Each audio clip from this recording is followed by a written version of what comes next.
What is naloxone and who is it for? So naloxone is an opioid antagonist, and its purpose is to reverse an opioid overdose. So anybody who is overdosing on any type of opioid can be reversed with this drug. It's a very safe medication. It's been around for 50 years. It's used on newborn babies. So, for mothers given opioids when they're delivering a baby, and the baby's born soon after they have the opioids, it can cross the placenta and the baby can be born struggling to breathe. So newborn babies are given Narcan, naloxone. It's the same drug. So your organization, the Solace Foundation, has for 3 years now. 4 years. 4 years. We're into our 4th year, yeah. Getting naloxone to the residents of Orange County. So getting naloxone into hands of those most likely to witness an overdose. So primarily people who use drugs are most likely to save the lives of their friends. We also would hope that people recognize the dangers of any period of abstinence, any period of not using. So in an ideal world, it would be given to everybody who struggles with an opioid use disorder when they finish a treatment program that is abstinence-based. It would be given to people after they've overdosed in the emergency room. It's beyond my comprehension that somebody could be taken to an emergency room following an overdose or with an infection related to drug use and leave that emergency room without naloxone. I mean, I just can't even believe that we lost over 49,000 people in this country last year to opioid overdoses, and we're not doing more to get it into the hands of those most likely to witness an overdose. Through the works of the Solace Foundation, there have been over 1,900 reversals. People who are alive today because they were given naloxone while they were having an overdose.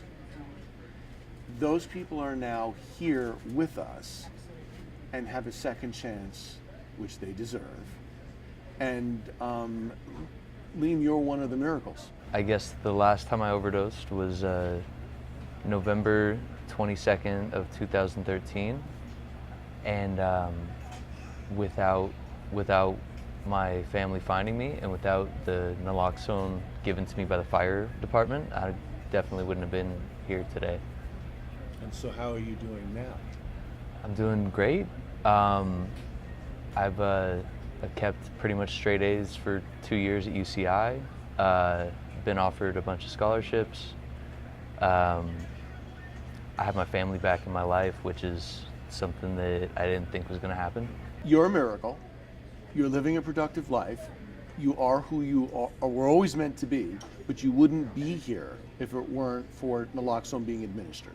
No, my mom doesn't think so. I don't think so. I mean, to be honest, I don't really remember much of the experience. I was kind of out, but from what I've been told, I wasn't breathing, and I was turning blue or whatever was going on, and when they hit me with the naloxone, I started to breathe again, and I think they hit me with it a second time, and they pretty much, I remember waking up in the ambulance with the light kind of shining down, and I didn't know where I was, and they told me that I'd overdosed, and they thought I was going to make it, and they were taking me to the hospital, and that's the only thing I can remember from it. So what does it mean to you to sit next to a lady who runs an organization that has had 1,900 reversals? Over the past 2 years, I've heard a lot about Aimee, and so for me, more than anything, it's an amazing chance to get to meet her, because her son was my age. I guess we lived in the same city, and we knew a lot of the same people. We never met each other, but it's weird how parallel our situations are. So I really can't describe it. So Liam was 20 when he overdosed, and he was revived, and he goes on to lead this very productive life. And Ben was 20 when he overdosed, and he was with 3 people, and unfortunately, they didn't start rescue breathing, they didn't call 911, and there was no naloxone. So, to me, Liam represents all it might have been, had naloxone been in the hands of one of those 3 people. And it's just so very important. So Ben would be with us today if naloxone were on hand? Yes. He could have been. And that's why you do the work you do. We keep people alive and well until they're ready and able to engage in treatment as they see it, and that has to be up to the individual. But it's also an incredible opportunity to engage people. A lot of the people we work with are disenfranchised from their friends, from their family. Many that I work with are living without a home, and it's not just about putting naloxone into their hand, but it's also the dialogue that goes along when you train them. You have this incredible opportunity to engage with them and to treat them with love and compassion and respect and without judgment, and literally meet them where they're at. And training takes time, and they walk to you with their eyes downcast, and you engage them and their eyes meet yours, and they realize that they're in a safe place. And just by those conversations, you're building bridges and establishing relationships, because we used to be at the same site every single Saturday, so the same people would keep coming back, and they'd come back for two reasons. One, if they'd used their Narcan, they'd come back and tell us about the reversal, which is incredibly powerful for me to hear. But sometimes they'd just come and just to hang out, just to talk to us, they come up and hug you, and over the course of 2 years, just incredible relationships developed. So we have this literally miracle drug that any non-professional can easily use without any hesitation and little training and nothing to fear of, because you can't hurt anybody with it. Right. It should be in the hands of so many people here in Orange County. It could Absolutely. save so many lives. But one of the impediments that I find of why it isn't more accessible and readily available is stigmatization. Some people have accused me of enabling. So, I remember a number of times it's been presented to me that there are such things as Narcan parties. And I have to explain that, this miracle drug, it can bring somebody back to life. It can make them breathe again. But if they are opioid dependent, it will also throw them into withdrawals, which are incredibly unpleasant. It's something that somebody who's struggling with an opioid use disorder tries to avoid at all costs, to be thrown into withdrawals. So the very concept that somebody could use more heroin because they have Narcan, it's just the most ridiculous thing, because they do not want to go into those precipitated withdrawals. You wouldn't buy more heroin to get higher just to be Narcan. The resistance, the prejudice that you have run into of why people aren't more on board with having naloxone more readily available. Well, I think you have to start with, people's perceptions of people who use drugs. So, many people regard it as a moral failing, right, Liam? And they don't understand that it's a chronic, recurrent disorder of brain structure and function. Their substance use actually changes the structure and function of their brain. Exactly. Thank you for saying that. You and I are both in recovery. You have dedicated your lives to helping us that are in recovery. And I love that we're part of the message of breaking the stigmatization and the prejudice and coming out of the closet, as it were, and showing, and you're such a beautiful example of that, of somebody that suffers chemical dependency is not an evil person that should be judged and abandoned. They should be helped.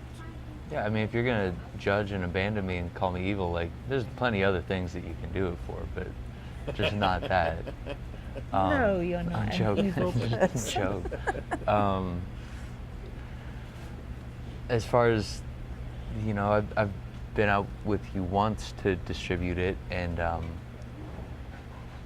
it seems like people are afraid to have it because they're afraid of being lumped in with a group of people and either being arrested for it or denied services for it.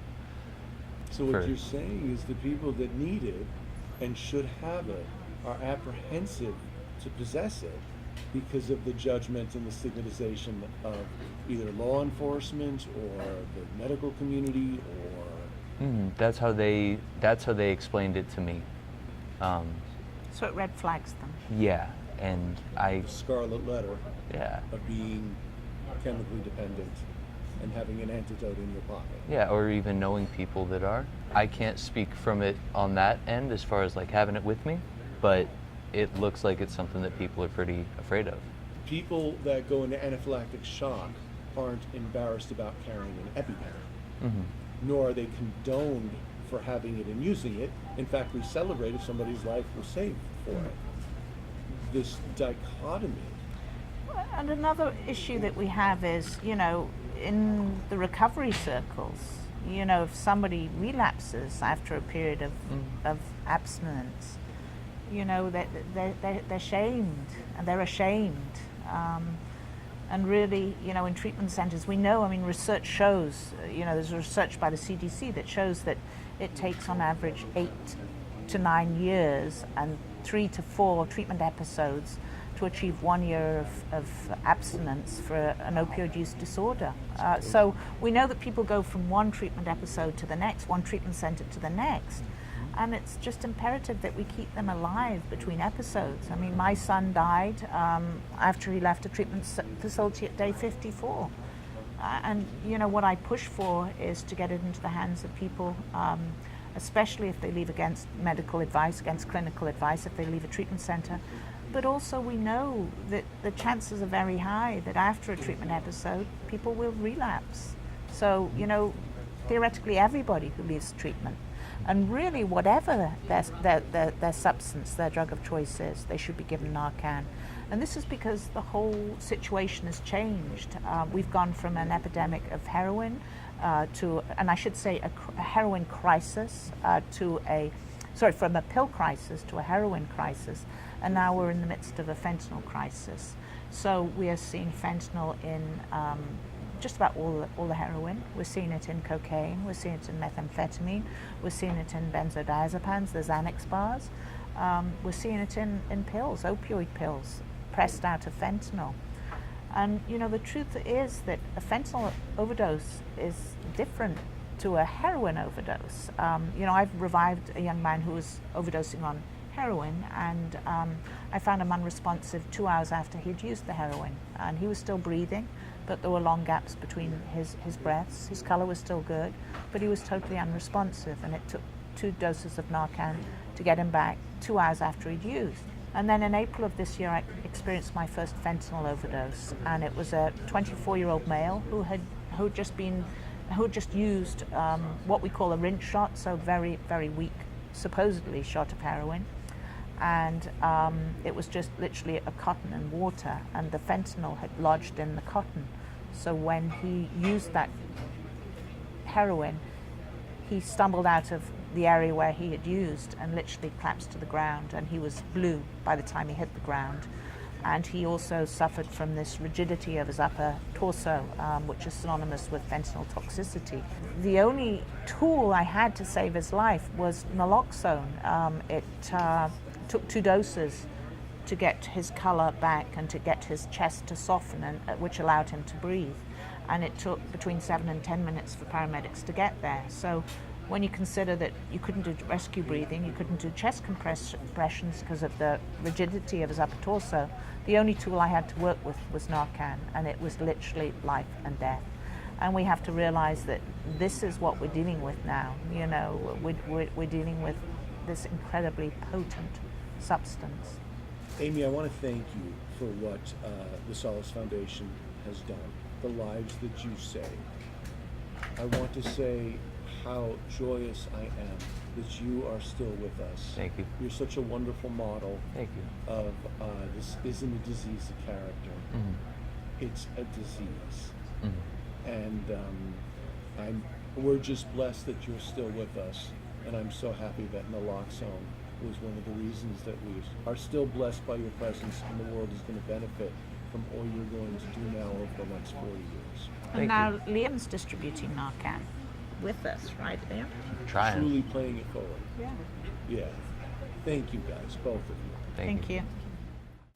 If you or a loved one is in need of naloxone or Narcan or is suffering from addiction or substance abuse issues, call Pacific Solstice Behavioral Health now at 949-200-7929.